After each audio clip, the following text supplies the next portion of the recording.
நீயா நானா ஷோன்ற பேர்ல எடுத்த ஒரு டிராமாவோட ஆர்டிஸ்ட் தான் நாங்கெல்லாம். 31st ரிலீஸ் ஆன நீயா நானா ஷோக்கு நானும் போயிருந்தேன். நிறைய மீம்ஸ் பார்த்தேன். சும்மாவே உட்காந்துட்டு இருக்கேன், பேசவே இல்லைன்னுலாம் போட்டிருந்தீங்க.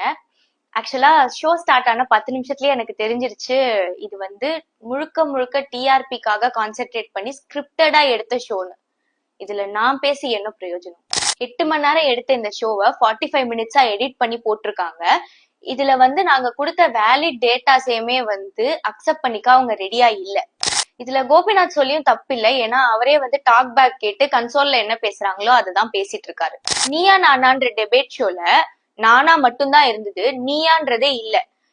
டெலிபரேட்டா ஒரு சைடோட பாயிண்ட மட்டுமே பயஸ்டா காட்டிட்டு இருந்தாங்க, எங்களை அதிகமா பேசவே விடல. நீயா நானா டீமுக்கு ஒரு சின்ன ரெக்வெஸ்ட், இத வந்து மக்களுக்கான ஷோன்னு தானே சொல்றீங்க, சோ இத ரெக்கார்டடா இல்லாம ஒரு லைவ் டெலிகாஸ்டா பண்ணா மக்களுக்கான கருத்து அவங்களுக்கு கரெக்டா போய் சேரும். சோ இது பாக்குற மக்கள் எல்லாருமே எது உண்மை எது பொய்ன்னு தெரியாம இது எல்லாத்துக்கும் தயவு செஞ்சு ரியாக்ட் பண்ணாதீங்க.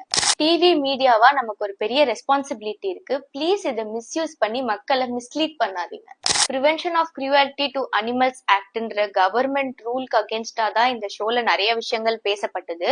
தெருநாய்களுக்கு சாப்பாடு போடுறது, கருத்தடை பண்றது, ரேபிஸ் வேக்சினேஷன் போடுறது எல்லாமே வந்து கவர்மெண்டோட பொறுப்பு.